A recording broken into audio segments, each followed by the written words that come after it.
மகாராஜா, நீங்களே பார்த்திருப்பீங்க இவங்க 2 பேரும் எவ்வளவு அபாயகரமானவங்கன்னு. இதை விட ஒரு சாட்சி தேவையே இல்ல. இதுக்கு மேல இவங்க ஒரு நிமிஷம் கூட இந்த அரண்மனையில இருக்கவே கூடாது. இது எல்லாத்துக்கும் காரணம் இவன் தான், கல்லிகோ. உங்களுக்கு விஷம் வைக்க சொன்னது இவன் தான் மகாராஜா. தன்னுடைய மகனை அரசனாக்கணுங்கிறதுக்காக தான் இப்படி செஞ்சான். அவ சொல்ற எதையுமே நீங்க தயவு செஞ்சு நம்பாதீங்க. அவங்க சொல்றது நான் நம்புறேன் அரசரே. முட்டாள் மாதிரி பண்ணாத. உன்னால ராஜாவாக முடியும். நான் உங்ககிட்ட எத்தனை தடவை சொல்லிருக்கேன், எனக்கு ராஜா ஆக விருப்பம் இல்ல. எனக்கு ஒரு பாட்டனிஸ்ட் ஆகணும் தான் ஆசை. நீ திருந்த மாட்டோம்.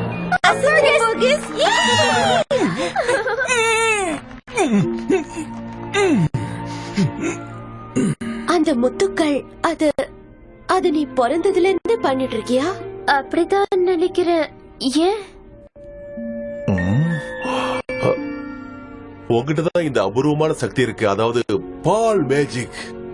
இதெல்லாம் சாத்தியம்னா நீதான் எங்களோட இளவரசியா? ஆமா, இவளேதான். நானா? ஆனா இதெல்லாம் எப்படி நடந்துச்சு? இதுக்கும் கலிகோ தான் காரணம். பல வருஷத்துக்கு முன்னாடி உங்க பொண்ண விஷம் வச்சு கொல்ல சொல்லி அவன் எனக்கு காசு கொடுத்தான். ஆனா என்னால அதை செய்ய முடியல. அதனால அவன் கண்ணுல படாம அவளை தூரமா அழைச்சிட்டு போய் என் சொந்த மக மாதிரி வளர்த்த. நீங்க சொல்றத வச்சு பார்த்தா இந்த மெடாலியன் அவளுக்கு தான் சொந்தம்.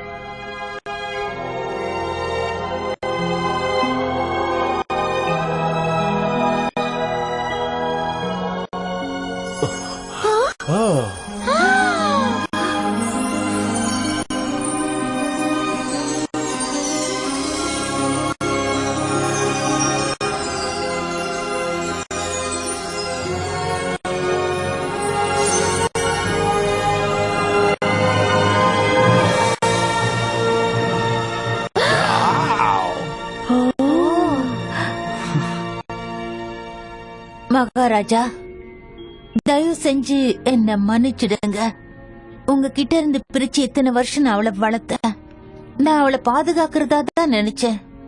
ஆனா உண்மை என்னன்னா, நான் உங்களை ரொம்ப கஷ்டப்படுத்திட்டேன். அவ திரும்ப கிடைச்சதே எங்க 2 பேருக்கும் ரொம்ப சந்தோஷம். லூமினா, நீ இனிமே எங்கேயே தங்கிக்க. எங்கயா?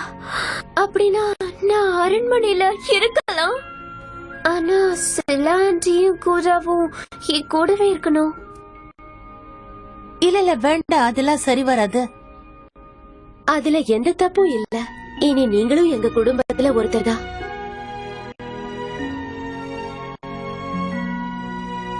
எதுக்காக எல்லாரும் இப்ப அமைதியா இருக்கீங்க? இன்னைக்கு என்னோட பொண்ணு திரும்ப கிடைச்சிருக்கா, அதை நாம கொண்டாடுவோம்.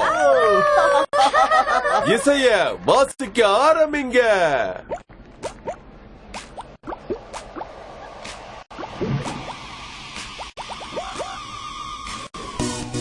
இப்ப நீங்க என் கூட டான்ஸ் ஆடுவீங்களா இளவரசி?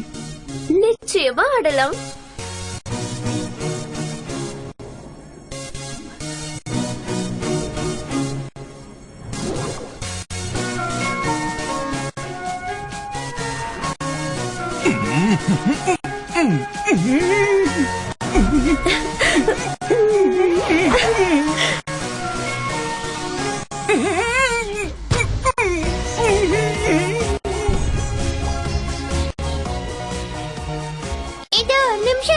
சரி, நீ போயிட்டு வா, நான் உனக்காக.